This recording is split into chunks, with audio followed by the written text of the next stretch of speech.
Discover your self உங்களை வரவேற்கிறது. இன்றைக்கி நம்மளுடைய டிஸ்கவர் யுவர் செல்ஃபில் வெல்லப்போவது யார் அப்படின்ற ஒரு கேள்விக்கான விடை தான். இப்போது உங்களுக்கு பல நம்ம மாரல் ஸ்டோரிலாம் பார்த்துருப்போம். ஆனால் அதில் யார் சக்ஸஸ் அடைவாங்க, நிறைய பேருக்கு இறை நம்பிக்கை இருக்கும், நிறைய பேருக்கு பார்த்திங்க அப்படின்னா ஒரு கடினமான உழைப்பெல்லாம் போட்டிருப்பாங்க. ஆனால் யார் வெற்றி பெறுகிறார்கள் அப்படின்றது ரொம்ப முக்கியம். இப்போ ஒர்க்லே பார்த்திங்க அப்படின்னா நமக்கு இப்போ ஸ்மார்ட் ஒர்க்கு தாங்க இப்போ நமக்கு நல்லா பிடிக்கும். யார் ஸ்மார்ட் ஒர்க் பண்ணுறாங்களோ அவங்க தான் பார்த்திங்கன்னா ஒரு சக்ஸஸ் அப்படின்றத அடைகிறாங்க. இப்போ நம்ம பழைய ஒரு திருவிளையாடலில் பார்த்துக்கிட்டோன்னா தெரியும். இப்போது பழம் இருக்கும், பழத்தை உலகத்தை சுற்றியவங்களுக்கு தான் அந்த பழம் கிடைக்கும் அப்படின்றபோது ஒருத்தர் சுத்த போயிடுவார். ஆனால் பாருங்கள், இன்னொருத்தர் கிளவராக யோசித்து உலகம் என்பது அம்மா அப்பா தான், அவங்கள சுற்றினாலே உலகம் சுற்றுதா அர்த்தம் அப்படின்ற மாதிரி பண்ணுறாங்க இல்லையா. இப்போ இதை போன்றது தான் இப்போ நம்மளுடைய எந்த ஒரு நிலையாக இருந்தாலும், எந்த ஒரு போட்டித் தேர்வாக இருந்தாலும், எந்த ஒரு ஒர்க்கை நம்ம கம்ப்ளீட் பண்ணுறதுனாலும் நமக்கு தேவை ஸ்மார்ட் ஒர்க். அந்த ஸ்மார்ட் ஒர்க்குக்கு நமக்கு ஒரு டைவர்ஜென்ட் திங்கிங் நமக்கு இருக்கணும். அதே மாதிரி பார்த்திங்க அப்படின்னு சொன்னால் ஒரு சுயமாக முடிவெடுக்கக்கூடிய நிலைமைக்கு நம்ம வரணும். என்னென்னலாம் நமக்கு அந்த ஃபேக்டர்ஸ் இருக்குது அப்படின்னு பார்த்தோம்னா, ஃபஸ்ட்டு பார்த்திங்கன்னா ஒரு வெல் பிளான் இருக்கணும். A well beginning is half done அப்படின்னு சொல்லுவோம். ஒரு நல்ல பிளான் இருந்தது அப்படின்னா கண்டிப்பாக பார்த்திங்க அப்படின்னா அது சக்ஸஸை தான் உங்களுக்கு கொண்டு போய் நிச்சயமாக அழைக்கும். அடுத்து பார்த்திங்க அப்படின்னா ஒரு முறையான ஒரு பயிற்சி. இந்த பயிற்சி என்பது கண்டிப்பாக தேவை, எல்லாருக்குமே தேவை. ஈவன் பார்த்திங்க அப்படின்னா அது தொடர்ந்து இருந்துக்கிட்டே இருக்கணும். அப்போ தான் அந்த பயிற்சி ஒவ்வொரு முறையும் it is sharpening our mind அப்படின்னு சொல்லலாம். இந்த ட்ரைனிங் நமக்கு என்ன பண்ணுது, நாலேஜோ ஸ்கில்லோ கொடுக்குதோ இல்லையோ அதை நம்ம டியூன் பண்ணி விடுது. ஸோ இந்த இரண்டும் நமக்கு வேணும். அப்போ நல்ல ஒரு பிளான் பண்ணிக்கிட்டோம், அடுத்து நல்ல ஒரு பயிற்சி அல்லது ட்ரைனிங் எடுத்துக்கிட்டோம் அப்படின்னு சொன்னால் ஒரு நல்ல ஒரு ஒரு வெல் ப்ரிப்பேர்டாக நம்ம இருப்போம். அதுக்கடுத்து பார்த்திங்கன்னா நமக்கு பார்த்திங்க டிஸ்கிரிப்டிவ் கேட்குறது இல்லைங்க, அப்ஜெக்டிவ் தாங்க கேட்குறாங்க. அந்த அப்ஜெக்டிவில் நமக்கு தேவை எலிமினேஷன் ஆஃப் 3 தூக்கி தூர போட்டுறணும், 1 மட்டும்தான் நம்ம சூஸ் பண்ணணும். அப்போது 3 தவறான விடைகள் இருக்கின்றது. நமக்கு பார்த்திங்கன்னா ஒரு சரியான விடை இருக்கிறது. நான் என்ன சொல்கிறேன், ஒரு சரியான விடையை தேர்ந்தெடுப்பதை விட்டுவிட்டு 3 தவறான விடையை கண்டுபிடிச்சிட்டோம்னா ஈஸியாக இருக்கும். ரெண்டும் ஒன்று தான். சரியான விடையை தேர்ந்தெடுப்பதும் 3 தவறான விடைகளையும் கண்டுபிடிக்கிறதும் ஒன்று தான்.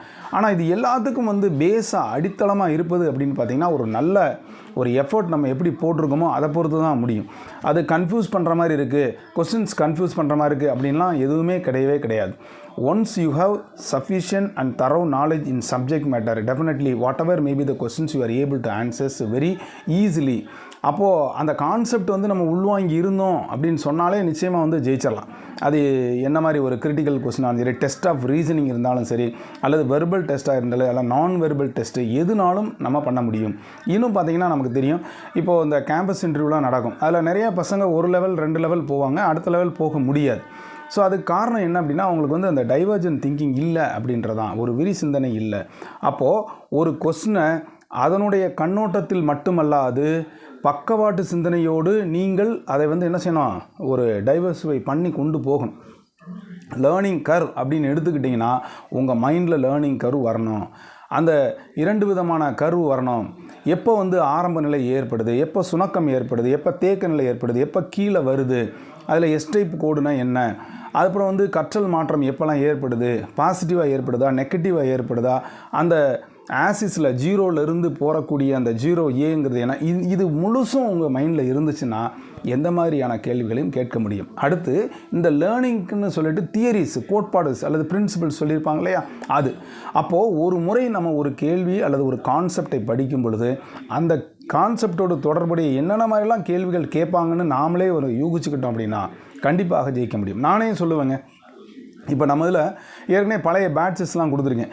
நீங்களே கொஸ்டின் எடுக்க சொல்கிறது, கிரிட்டிக்கலாக கொஸ்டின் எடுக்க சொல்லுங்கள், ஒவ்வொருத்தரையும் கிரிட்டிக்கலாக கொஸ்டின் எடுக்க சொல்கிறது. நான் இப்போ எப்படி எடுக்கிறேனோ அதே மாதிரி. அப்போ உங்களுக்குன்னு ஒரு வியூ இருக்கும், ஒரு லைன்லேருந்து கொஸ்டின் எடுக்கலாம். ஸோ அந்த லைன்லேருந்து கொஸ்டின்ஸ் எடுக்கும் பொழுது அதோடு தொடர்புடைய தவறான அந்த விடைகள் நீங்கள் சொல்லுவீங்க இல்லையா, ஸோ அந்த தவறான விடைகள் எதோடு தொடர்புடையது அப்படின்றதையும் நீங்கள் என்ன செய்யலாம், படித்து கொள்ளலாம். ஸோ இது ஒரு டெக்னிக்கு. சைக்காலஜியை பொறுத்த மட்டுக்கும் அல்லது சப்ஜெக்டை பொறுத்த மட்டுக்கும் நீங்களே சுயமாக கேள்விகளை எடுப்பது. அந்த கேள்விகள் எடுப்பதன் மூலமாக வரி விடாமல் நீங்கள் படித்து அந்த கேள்விகள் எடுப்பீங்க. நீங்கள் ப்ரீவியஸ் இயர் கொஸ்டினை விட்டுருங்க, அல்ல வேறு ஏதாவது கைடு வாங்குறீங்க, அதை பார்க்காம நீங்களாக ஒரு கேள்வியை நீங்கள் வந்து செட் பண்ணுங்கள். இப்போ நாங்களாம் நம்மளுடைய எஜுகேஷன் சைக்காலஜி கிளாஸஸில் அந்த மாதிரி தான் எடுத்துக்கிட்டு இருக்கோம். ப்ரீவியஸ் இயர் கொஸ்டின்ஸ் உங்களுக்கு தெரியும், அதெல்லாம் பஜாரில் கைடு வைக்கும். ஆனால் அது இல்லாமல் நாமளாக சுயமாக ஒரு கேள்வி வந்து எப்படி பண்ணுறது, எந்த மாதிரிலாம் பண்ணுறது, ஆட் மேன் அவுட் பண்ணுறது, அல்லது மேட்ச்சில் பண்ணுறது, ராங்லி மேட்ச்சில் கொடுக்குறது, இந்த மாதிரி வந்து பல்வேறு விதப்பட்ட பரிசோதனைகளின் அடிப்படையில் நீங்கள் பண்ணணும். உங்களுடைய ப்ரிப்பரேஷனுக்கு நீங்களே கொஸ்டின் எடுங்க. நான் சொல்கிறது தான், நீங்களே கொஸ்டின் எடுங்க. நீங்கள் கொஸ்டின் எடுக்கும்போது அந்த வரியை படிப்பீங்க, அதற்குள்ள ஆப்ஷனையும் தெரிந்து தான் கொடுக்க முடியும். இப்போ உதாரணமாக வச்சுங்களேன், மரத்தல் பற்றிய கோட்பாடை கூறியவர் யார் அப்படின்னு சொல்லிட்டோம்னா ஒரு 4 ஆப்ஷன் கொடுக்குறோம். அந்த 4 பேரும் ஏதோடு தொடர்புடையவர். இப்போ எபிங்காஸ் தான் ஆன்சரு, நீங்கள் கொடுக்கணும்.